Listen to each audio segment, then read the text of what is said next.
দেখেছেন আমাদের মা বোনেরা বেশিরভাগই বসে বসে নামাজ আদায় করেন, তাদেরকে নামাজ হবে? মাগরিবের জামাতের আগে কি আসরের কাজা নামাজ আদায় করা যাবে? আমার জামাইয়ের অনেক রাগ, তার রাগ কমানোর জন্য কি করতে পারি? বদমেজাজ বা রাগ, ক্রোধ, এটিকে নিয়ন্ত্রণ করবার জন্য বা এটাকে দমন করবার জন্য প্রথমত আউযু বিল্লাহি মিনাশ শাইতানির রাজিম এটির পাঠ খুব বেশি কার্যকর। বেশি বেশি আউযু বিল্লাহি মিনাশ শাইতানির রাজিম পাঠ করলে সাধারণত মানুষের রাগ নিয়ন্ত্রণ করা সম্ভব হয়। তিনি যে সমস্ত খাবার খান, যে সমস্ত পানীয় গ্রহণ করেন, সেগুলোতে আপনি 7 বার আউযু বিল্লাহি মিনাশ শাইতানির রাজিম পড়ে ফু দিয়ে তাকে খাওয়াতে পারেন। এটা অভিজ্ঞতা দ্বারা প্রমাণিত যে অনেক সময় রাগ প্রশমিত হয়। তাছাড়া ক্রোধ দমন বিষয়ক বিভিন্ন মোটিভেশনাল স্পিচ গুলো তাকে শোনাতে পারেন এবং এ বিষয়ে ভালো ভালো বইও আছে, সেগুলো তাকে দিতে পারেন। আল্লাহ তাআলা তার ইসলাহ এবং সংশোধন নসিব করুন। সুরমা সোহরান আপনি লিখেছেন, স্বামীর পকেট থেকে যদি না বলে কিছু অল্প টাকা নেই তাহলে কি গুনাহ হবে? স্বামীর পকেট থেকে যদি আপনি না বলে টাকা নেন, অল্প হোক আর বেশি হোক, এটা নির্ভর করবে স্বামীর সাথে আপনার সম্পর্কের উপর। সাধারণত আপনি আপনার স্বামীর পকেট থেকে, তার মানি ব্যাগ থেকে বা তার অন্যান্য জায়গা থেকে প্রয়োজন মতো টাকা নেন সংসারের খরচের জন্য অথবা আপনার একান্ত প্রয়োজনে, এগুলো স্বামী জানেন এবং তার মনসম্মতি আছে। এরকম যদি হয় তাহলে তো আপনি নিতেই পারেন। আর যদি সংসারের জন্য নয়, বরং আপনার নিজের জন্য নেন এবং সেটা স্বামীর অজান্তে, তিনি জানলে হয়তো আপনাকে প্রশ্ন মুখোমুখি করবেন অথবা কেন নিয়েছেন জিজ্ঞেস করবেন, অথবা তিনি যদি জানেন যে আপনি নিজের সঞ্চয়ের জন্য বা নিজের অন্য কোনো কাজের জন্য, তার সংসারের কাজ ছাড়া অন্য কোনো কাজের জন্য নেন, তাহলে তিনি মনে কষ্ট পাবেন। এরকম যদি হয় তাহলে সেক্ষেত্রে আপনার জন্য জায়েজ হবে না, কারণ ইসলাম স্বামী স্ত্রী প্রত্যেকের অ্যাকাউন্টকে আলাদা আলাদা করে দেখে। অতএব এই বিষয়গুলোকে আমরা গুলিয়ে ফেলার কোনো সুযোগ কিন্তু নেই। জান্নাতুল ফেরদাউস আপনি লিখেছেন, ছোট বাচ্চা যদি নামাজ পড়ার সময় সামনে এসে দাঁড়ায় বা খেলা করে, তাহলে কি তাকে সামনে থেকে সরানোর চেষ্টা করব নাকি তাকে তার মতো খেলতে দিব? যদি সে আপনার খুব বেশি ডিস্টার্ব করে তাহলে সেক্ষেত্রে আলতো ভাবে সরাতে পারেন, যাতে আমলে কাসির না হয়। অর্থাৎ আপনি সরাতে গিয়ে আবার এত বেশি মুভমেন্ট করলেন যে আমলে কাসির হয়, এরকম যেন না হয়, সেই জিনিসটি খেয়াল করতে হবে। আর যদি সেটা না পারেন তাহলে, বা এত বেশি মুভমেন্ট না হয়, বরং সে যেটা খেলছে সে খুবই হালকা পাতলা খেলছে, এরকম যদি হয় তাহলে সেক্ষেত্রে তাকে তার মতো খেলতে দিবেন। আপনি অযথাই তাকে ধরতে গিয়ে নিজের নামাজের মনোযোগ নষ্ট করা কিংবা নামাজের যে কাইফিয়ত, নামাজের যে অবস্থার মধ্যে আপনি আছেন সেটির পরিবর্তন করতে যাবেন, সেটা প্রয়োজন নেই। জহির ভাই এআইডি থেকে আপনি লিখেছেন, সুদভিত্তিক ক্ষুদ্র ঋণ নিয়ে কি আকিকা দেওয়া যাবে? আকিকা দেওয়া একটা ইবাদত এবং ভালো কাজ, কিন্তু সে ভালো কাজ করতে গিয়ে যদি আপনি সুদে লোন নেন তাহলে সেক্ষেত্রে আপনি গুনাহগার হবেন। এর কারণে সওয়াবের পরিবর্তে আপনার আরো গুনাহ হবে, কারণ সুদ ইসলামের সবচেয়ে ভয়াবহ হারাম কাজ। হারাম উপার্জনের মধ্যে সবচেয়ে ভয়াবহ হলো অন্যের হকের পরেই সুদের যে উপার্জন সেটি। অতএব সুদ ভিত্তিক যে ঋণ আপনি গ্রহণ করছেন সেটি দিয়ে যদি আপনি আকিকা দেন তাহলে আপনি পরিষ্কার কবিরা গুনাহ করেছেন। আকিকা দেওয়াটা ফরজ ওয়াজিব নয়, কিন্তু আপনি একটি নফল কাজের জন্য একটি ফরজ কাজ লঙ্ঘন করেছেন। বিষয়টা অত্যন্ত ভয়াবহ এবং কোন অবস্থাতে এটা জায়েজ হতে পারে না। তানজিম যারা লিখেছেন, আমি ছোট থেকে শুনে আসছি তেঁতুল খেলে বা তেঁতুল গাছের নিচে হাঁটলে নাকি মেধা কমে যায়, এটা কি সত্যি? এটার কোনো বৈজ্ঞানিক ভিত্তি তো নেই এবং কোরআন হাদিসের আলোকেও এটি প্রমাণিত নয়। এটির কোন অভিজ্ঞতা দ্বারা প্রমাণিত আছে কিনা আমি জানি না, তবে কোরআন হাদিস দৃষ্টিকোণ থেকে এরকম কোনো কথা তো নাই, বরং বৈজ্ঞানিক ভাবেও তেঁতুল খেলে ব্রেন কমে যায়, মেধা কমে যায়, এরকম কথা আছে বলে আমি জানি না। বিষয়টা আমি কিছুটা ঘাটার চেষ্টা করেছি, তবে এরকম কোন বিষয় আমার চোখে পড়েনি।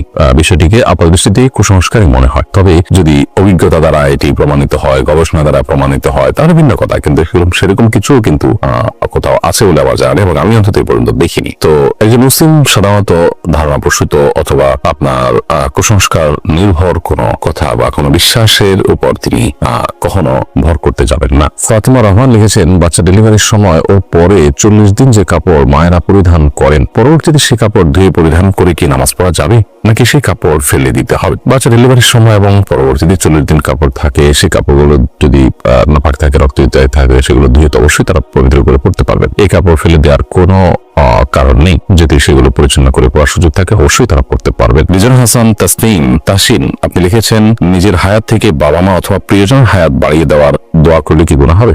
এরকম দোয়া আসলে কোনো অর্থবহ দোয়া নয়, কারণ আসলে আপনার হায়াত থেকে বাড়িয়ে আরেকজনকে দিবেন বা কেউ কারোর হায়াত থেকে কমানো হবে, আরেক জায়গায় প্লাস করা হবে, মাইনাস করা হবে, এরকম কোনো অপশন নেই, আসলে আমাদের হাতে অন্তত নেই। আল্লাহ সুবহানাহু ওয়া তাআলা প্রত্যেকের জন্য যা বরাদ্দ রেখেছেন তিনি তাই ভোগ করবেন, কারণ সুন্নাহ সেটাই বলে। অতএব এরকম দোয়া করা অমূলক দোয়া, এই দোয়া অর্থবহ কোনো দোয়া নয়। আমরা যেটি করতে পারি সেগুলো যাদের নেক হায়াত বৃদ্ধি চাই তাদের জন্য আমরা আল্লাহর কাছে দোয়া করবো, আল্লাহ তার হায়াত বৃদ্ধি করে দেন, তাকে নেক হায়াত দেন, দীর্ঘদিন তাকে আপনি ইমানের সাথে বাঁচিয়ে রাখেন, আমলের সাথে বাঁচিয়ে রাখেন, সেগুলো আমরা করতে পারি। কিন্তু অমুকের হায়াত থেকে আমার নিজের হায়াত থেকে আপনি কমায় তাকে বাড়ায় দেন, এটার কোনো প্রয়োজন নেই। কেন আল্লাহর কাছে তো অভাব পড়ে যে আমারটা কমায় তাকে বাড়ায় দিতে হবে। হৃদয় আপনি লিখেছেন মাগরিবের জামাতের আগে কি আসরের কাজা নামাজ আদায় করা যাবে? মাগরিবের জামাতের ঠিক আগ মুহূর্তে যদি হয়, সূর্য ডুবছে তখন করা জায়েজ হবে না। সূর্য ডুবে গেছে, মাগরিব ওয়াক্ত হয়ে গেছে, তারপর চাইলে আপনি কাজা করতে পারেন যদি সুযোগ থাকে। আর না হলে আসরের সূর্য ডুবার যথেষ্ট আগে, ধরুন সূর্য ডুবার 15 মিনিট আগে, 20 মিনিট আগে আপনি আসরের নামাজ কাজাটা কাজটি পড়লেন, সেটি আদায় করতে পারেন, কোনো অসুবিধা নেই। সাদিয়া আপনি লিখেছেন আমার সন্তান গর্ভে মারা গিয়েছিল, তার আকিকা কি দিতে হবে? বিচার দিবসে আমার এই সন্তানকে কি তার বাবার পরিচয়ে ডাকা হবে? আপনার সন্তান যিনি গর্ভে মারা গিয়েছেন, আল্লাহ তাআলা তার কষ্ট আপনাকে সইবার শক্তি দান করুন। গর্ভে মারা গেলে সে সন্তান আকিকা দেওয়ার কোনো প্রয়োজন নেই। আকিকা দেওয়ার পর সপ্তম দিন পর্যন্ত থাকলে তখন জন্মের পর সপ্তম দিন পর্যন্ত থাকলে তখন আকিকা দেওয়ার প্রশ্ন আসবে। আর অবশ্যই কিয়ামত দিবসে তাকে তার বাবার সাথে সম্বন্ধ করে ডাকা হবে ইনশাআল্লাহ তাআলা। ফাহমিদা ইউসা এদিকে লিখেছে আমার সন্তান সবসময় অসুস্থ থাকে, মা হিসেবে সন্তানের সুস্থতার জন্য কি কি আমল করতে পারি? বোন ফাহমিদা, আল্লাহ তাআলা আপনার সন্তানকে পরিপূর্ণ সেবা দান করুন, আমরা দোয়া করি। মা হিসেবে সন্তানের সুস্থতার জন্য আপনি তো সাধারণভাবে দোয়া করবেন, দোয়া কবুলের যে সময়গুলো আছে সেগুলোতে আলাদা করে দোয়া করুন। মা বাবার দোয়া সন্তানের জন্য অনেক বেশি উপকারী। এর বাইরে তার রোগ নির্ণয়ের জন্য ট্রিটমেন্ট করা অথবা রোকেয়ার ব্যবস্থা করা সেটা আপনি করবেন ইনশাআল্লাহ।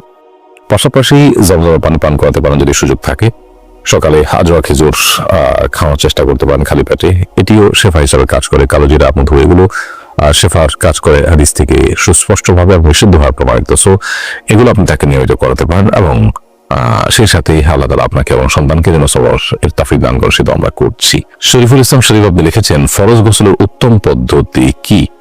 ফরজ গোসলের উত্তম পদ্ধতি, সুন্নাহসম্মত পদ্ধতি, সেটাই উত্তম পদ্ধতি। আর সুন্নাহসম্মত পদ্ধতি হলো যে শরীরের কোনো জায়গায় অথবা কাপড়ে নাপাক লাগলে প্রথমে সেই জায়গাটাকে আলতো করে ধুয়ে ফেলতে হবে, পরিষ্কার করে ফেলতে হবে। এরপর শরীর এবং কাপড়ের উভয় জায়গার নাপাক জায়গাটাকে ধুয়ে ফেলার পর আপনি 2 হাতের কবজি 3 বার ধুয়ে কুলি করে নাকে পানি দিয়ে মুখ ধুয়ে 3 বার ঠিক উযু করার মতো করে মুখ হাত ধুয়ে মাথা মাসে করে উযু করবেন।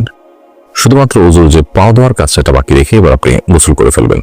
গোসল করেন আপনি ওয়াশরুম থেকে বের আসার সময় পাও টাকা পর্যন্ত ধুয়ে বের হয়ে যাবেন। তাহলে সেক্ষেত্রে এটি হলো সুন্নাহসম্মত গোসল, অর্থাৎ উযু এবং গোসল একসাথে হয়ে গেল এই নিয়মে। আর এই নিয়মে ব্যত্যয় করে আপনি ফরজ গোসল করেন তাহলে সেক্ষেত্রে গোসল হয়ে যাবে, কিন্তু সুন্নাহসম্মত না হওয়ার কারণে কারণে আপনি আলাদা সওয়াব পাবেন না, সুন্নাহ আদায় করার সওয়াব পাবেন না। আর ফরজ গোসলের ক্ষেত্রে মনে রাখতে হবে যে 3 বার কুলি করা এবং গড়গড়া করে কুলি করা যদি রোজাদার না হন। রোজাদার হলে সেক্ষেত্রে গড়গড়া করবেন না, রোজাদার না হলে গড়গড়া করে কুলি করবেন এবং নাকে পানি দিবেন, যতটুকু সম্ভব নাকে পানি দিয়ে নাক ঝাড়বেন। তো এই কাজগুলো করে আপনি গোসল সম্পন্ন করবেন। গালিব আহমেদ লস্কর লিখেছেন আমাদের মা বোনেরা বেশিরভাগই বসে বসে নামাজ আদায় করেন, তাদের কি নামাজ হবে? মা বোনরা কতটা বসে বসে নামাজ আদায় করেন জানি না, তবে অনেক পুরুষদেরকে দেখি যে আমরা চেয়ারে বসে তারা নামাজ আদায় করেন। একান্ত আপনার সেরকম শরিয়াত আপনার এলাও করতে পারে সে পরিমাণ মাজুর হওয়া ছাড়াও। তো মা বোন হোক আর পুরুষ হোক, যে কেউ হোক, সুস্থ সবল থাকা অবস্থায়ও তিনি যদি বসে বসে ফরজ নামাজ আদায় করেন তার নামাজ হবে না। আর যদি নফল নামাজ পড়েন বসে বসে তাহলে নামাজ হয়ে যাবে, সওয়াব কম হবে। আর যদি অসুস্থতার কারণে বসে পড়েন তাহলে সেক্ষেত্রে সওয়াব কম হবে না, নামাজও হয়ে যাবে ইনশাআল্লাহ। আল্লাহ তাআলা আমাদের সবাইকে সে পর্যন্ত ভালো রাখুন, সুস্থ রাখুন, নিরাপদ রাখুন। জাযাকুমুল্লাহু খায়রা। আসসালামু আলাইকুম ওয়া রাহমাতুল্লাহি ওয়া বারাকাতুহু।